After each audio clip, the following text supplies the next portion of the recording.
Hello students, how are you all? In our previous lecture, we have studied about force, a pull or push, exploring forces, and force can change state of motion. Now, our next topic is force can change the shape of an object. That means कि force जो होती है वो एक तो किसी भी object के स्टेट ऑफ मोशन को चेंज कर देती है, मतलब वो अगर रेस्ट फॉर्म में तो उसको मोशन में लेके आती है। दूसरा है force can change the shape of an object, यानी कि जो फोर्सेस होती है वो ऑब्जेक्ट की शेप को भी चेंज कर सकती है। Activity 11.5 some situation has been given in column 1 of table 11.2 in which objects are not free to move. Column 2 of the table suggests the manner in which force can be applied on each object, while column 3 show a diagram the action. Try to observe the effects of force in as many situations as possible. You can also add similar situation using available material from your environment. Note your observation in column 4 and 5 of the table. देखो 11.2 में आपको एक table दे रखा है studying the effects of force and object की जो objects होते हैं उनके ऊपर फोर्स क्या क्या एक्शन डालती है। फर्स्ट आपका है अ लंप ऑफ डफ ऑन अ प्लेट, यानी कि देखो आपके पास आटा दे रखा है प्लेट में गूंदा हुआ, ठीक है। Pressing it down with your hands, आपने उसको अपने हैंड से दबाते रहना है, डाउन करते रहना है, ठीक है। अब आपने एक्शन लिखना है कि इन फोर्स पे क्या ऑप्शन है, change state of motion, change shape, उसकी स्टेट ऑफ मोशन में चेंज हो रहा है या उसकी शेप पर साइज में चेंज आ रहा है। Next, spring fix to the seat of a bicycle. अब देखो जो साइकिल की सीट होती है उसके ऊपर स्प्रिंग लगाना है bye sitting on the seat. जब आप उसके ऊपर बैठते हो उस सीट के ऊपर तो क्या सिचुएशन आपके सामने आएगी। Rubber band suspended from a hook nail fixed on a wall, आपने क्या करना है एक दीवार में कील लगानी है, उसमें रबर बैंड को अटैच करना है। By hanging a weight of by pulling free end, उसके बाद आपने क्या करना है उस रबर बैंड को खींचना है और छोड़ना है, फिर देखना है आपने क्या चेंजेस आता है। अ प्लास्टिक और metal scale placed between two bricks, आपने क्या करना है दो ईंटें लगानी है, उसके बीच में एक प्लास्टिक का या फिर मेटल का स्केल रख देना है। By putting a weight at the centre of the scale, और उसके बाद आपने स्केल के सेंटर में कुछ भारी चीज़ रख देनी है, फिर आपने चेंजेस को देखना है। What you conclude from the observation noted in table 11.2, आपने क्या ऑब्जर्व किया है 11.2 टेबल में। What happens when you apply a force on inflated balloon by pressing it between your palms, क्या हुआ जब आपने एक बैलून को फुलाए हुए बैलून को अपने हाथों के बीच में दबाया। What happens to the shape of a ball of dough when it roll to make a chapati, देखो जो आटे का डफ है गूंदा हुआ आटा जो है उसमें से आपने बॉल को जब रोटी रोल किया, रोटी बनाई, तो क्या हुआ उसकी शेप के साथ। What happens when you press a rubber ball placed on a table, जब आपने रबर की बॉल को प्लेस किया, मतलब टेबल के ऊपर रख के प्रेस किया, तो उसमें क्या चेंज आया। इन all this example you so that the application of force and object में चेंज इट शेप, इन सब एग्जाम्पल से हमें क्या रिजल्ट मिलता है कि हर एक जो भी ऑब्जेक्ट होता है अगर हम उसके ऊपर फोर्स अप्लाई करेंगे तो वो फोर्स क्या करेगी, उस ऑब्जेक्ट की शेप को चेंज कर देती है। Having performed all the above activities, you would have realized that a force, सारी एक्टिविटी जब हमने करी तो उससे हमें क्या पता चलता है कि इस सब में ऑब्जेक्ट की शेप को चेंज करने में फोर्स अप्लाई होती है। First, may make an object move from rest, देखो फोर्स क्या करती है ऑब्जेक्ट को रेस्ट फॉर्म से मूवमेंट में लेके जाती है। May change the speed of an object if it is moving, जब ऑब्जेक्ट चल रहा है मोशन में है तो उसकी स्पीड को भी चेंज करती है। May change the direction of motion of an object, object की डायरेक्शन को भी चेंज कर देती है। May bring about a change in the shape of an object, object की शेप को चेंज कर देती है।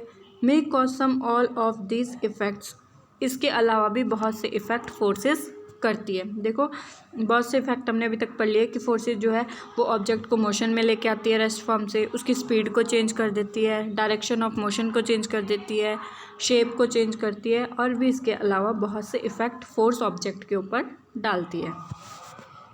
While a force may cause one or more of these effects, it is important to remember that none of these actions can take place without the action of a force। अब देखो अभी तक हमने पढ़ा है कि जो फोर्स होती है वो बहुत सारे इफ़ेक्ट डालती है, इसलिए ये याद रखना बहुत ज़रूरी होता है कि विदाउट फोर्स के कोई भी एक्शन नहीं हो सकता है। Thus an object cannot move by itself, it cannot change speed by itself। देखो जब तक हम ऑब्जेक्ट को मूवमेंट में नहीं लाएंगे वो अपने आप अपनी स्पीड को चेंज नहीं कर सकता है। It can not change direction by itself and its shape can not change by itself. किसी भी ऑब्जेक्ट में, चाहे वो कोई भी ऑब्जेक्ट है, ना तो वो अपने आप मूवमेंट कर सकता है, ना ही अपनी स्पीड को चेंज कर सकता है, ना अपनी डायरेक्शन को चेंज कर सकता है, और ना ही अपनी शेप को अपने आप वो चेंज कर सकता है। नेक्स्ट आता है हमारा कॉन्टैक्ट फोर्सेस। अभी तक हम एक्सप्लोरिंग फोर्सेस पढ़ रहे थे, अब हमारा कॉन्टैक्ट फोर्सेस, जिसके थ्रू, जो हमारे कॉन्टैक्ट के थ्रू लगती है, जिसमें हमारी बॉडी का कॉन्टैक्ट लगता है। मस्कुलर फोर्स, फर्स्ट आती है हमारी मस्कुलर फोर्स। मस्कुलर यानी कि मसल्स की फोर्स का यूज जहाँ पे होता है। कैन यू पुश और lift a book laying on a table without touching it. अब देखो क्या आप टेबल पे रखी किसी बुक को बिना टच किए उठा सकते हो। Can you lift a bucket of water without holding it. क्या आप एक पानी से भरी हुई बाल्टी को बिना पकड़े उठा सकते हो। Generally to apply a force on an object your body has to be in contact with the object. इसका मतलब क्या है कि अगर हमें किसी चीज़ के ऊपर फोर्स अप्लाई करनी है तो हमें हमारी बॉडी का उस ऑब्जेक्ट के साथ कॉन्टैक्ट होना ज़रूरी होता है। द कॉन्टैक्ट में also be with the help of a stick और अ पीस ऑफ रोप। ये कॉन्टैक्ट हम स्टिक की हेल्प से यानी कि डंडे की हेल्प से भी ले सकते हैं और रस्सी की हेल्प से भी ले सकते हैं। When we push an object like a school bag or a lift of bucket of water, where does the force come from? अब देखो हम अपना स्कूल का बैग उठाते हैं, ठीक है, पानी से भरी बाल्टी उठाते हैं, तो ये फोर्स कहाँ से आती है हमारे पास। This force is caused by the action of muscles in our body.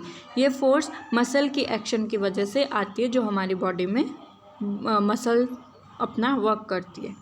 The force resulting due to the action of muscles is known as the muscular force।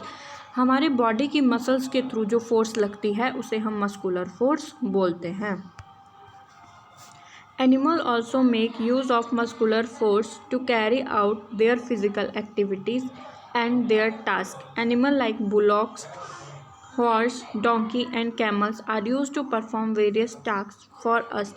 In performing this task they use muscular force. जैसे human being muscular force को apply करते हैं किसी भी चीज़ को उठाने के लिए, वैसे ही एनिमल्स भी है जो है वो भी अपनी फ़िज़िकल एक्टिविटीज़ के थ्रू मस्कुलर फोर्स कैरी करते हैं। जैसे घोड़े हो गए, बुलॉक्स हो गए, डोंकी हो गए, कैमल्स हो गए, वो भी अपनी एक्टिविटीज़ को करने के लिए मस्कुलर फोर्स का यूज़ करते हैं। जैसे आपको पिक्चर में दिखाया है 11.9 में, ये जो एनिमल है बुलॉक कार्ट है, ये एक बैलगाड़ी है, इसमें एक इंसान जो है वो लेके जा रहा है घास फूस, तो उसमें जो ये जो आपके बैल हैं ये गाड़ी को खींचने के लिए मस्कुलर फोर्स अप्लाई कर रहे हैं। Since muscular force can be apply only when it is contact with an object it is also called a contact force. देखो जब मस्कुलर फोर्स अप्लाई होती है तो उसमें बॉडी का कॉन्टैक्ट होता है ऑब्जेक्ट के साथ, इसलिए इनको कॉन्टैक्ट फोर्सेस बोलते हैं। Are there other type of contact forces, let us find out. क्या और तरह की भी होती है कॉन्टैक्ट फोर्सेस, ये हम फाइंड कर सकते हैं अपने आप कि कैसे, मतलब आपको मस्कुलर फोर्सेस का पता चल गया है कि जिसमें हमें हमारी बॉडी का जो जोर लगता है, ठीक है, कॉन्टैक्ट के साथ, तो ऐसे इसी तरह से हम कॉन्टैक्ट फोर्सेस के एग्जांपल फाइंड आउट कर सकते हैं। नेक्स्ट आता है हमारा friction. Recall some of your experience. A ball rolling along the ground gradually slow down and finally comes to rest। अब देखो अगर हम बॉल को रोल कर रहे हैं ग्राउंड में तो वो चलेगा और एक टाइम पे वो रेस्ट फॉर्म में आ जाएगा। When we stop पैडलिंग और bicycle it gradually slow down and finally comes to stop. वैसे हम साइकिल में पैडल मार रहे हैं, अगर हम पैडल मारना छोड़ दें तो वो साइकिल थोड़ी देर चलेगी और फिर रेस्ट फॉर्म में आ जाएगी, धीरे धीरे स्लो हो जाएगी और एकदम से रुक जाएगी। अ कार और scooter also come to rest when its engine is switched off. वैसे ही गाड़ी स्कूटर हो गया, अगर हम उसके इंजन को ऑफ कर देते हैं तो वो रेस्ट फॉर्म में आ जाती है। Similarly a boat come to rest if we stop rowing it.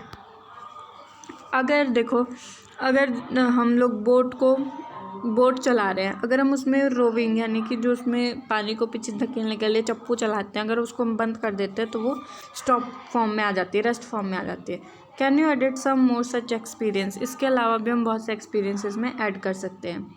In all this situation no force appear to be acting on the object. इन सब में क्या है, फोर्स अप्लाई हो रही है। येट देयर स्पीड ग्रेजुअल, मतलब इसमें हम फोर्स अप्लाई नहीं कर रहे हैं। Yet their speed gradually decrease and they come to rest after some time. इसमें क्या होगा, कोई भी ऑब्जेक्ट चल रहा है, धीरे धीरे स्लो हो जाएगा और एकदम से रेस्ट फॉर्म में आ जाएगा। What cause a change in their state of motion. इनके स्टेट ऑफ मोशन में क्या चेंज आया है। Could some force be acting on them. क्या उसमें कोई फोर्स एक्ट हुई है। Can you guess the direction in which the force must be acting in each case. क्या हम उसकी डायरेक्शन को बता सकते हैं जिस डायरेक्शन में फोर्स एक्ट हुई है। The force responsible for changing the state of motion of object in all this example is the force of friction. इन सभी एग्जाम्पल्स में जो फोर्स यूज़ हुई है वो है हमारी force of friction. It is the force of friction between the surface of the ball and the ground that brings the moving ball to rest। जैसे हम लोग क्या करते हैं, फोर्स ऑफ फ्रिक्शन करते हैं सरफेस में ग्राउंड से, मतलब बॉल ग्राउंड में स्क्रॉल कर रही है, ठीक है, ग्राउंड में हमने बॉल को फेंका है, धीरे धीरे वो स्लो होती जाएगी और एकदम से रेस्ट फॉर्म में आ जाएगी, तो उसमें क्या हुआ है, फोर्स ऑफ फ्रिक्शन अप्लाई हुआ है। Similarly friction between water and the boat brings to stop once you stop rowing. वैसे ही जब हम बोट चला रहे हैं तो बोट और पानी के बीच में, वाटर के बीच में फ्रिक्शन लग रहा है। The force of friction always acts on all the moving object and its direction is always opposite to the direction of motion. देखो, फोर्स ऑफ फ्रिक्शन हमेशा ऑब्जेक्ट के डायरेक्शन ऑफ मोशन के अपोजिट में लगती है, ठीक है।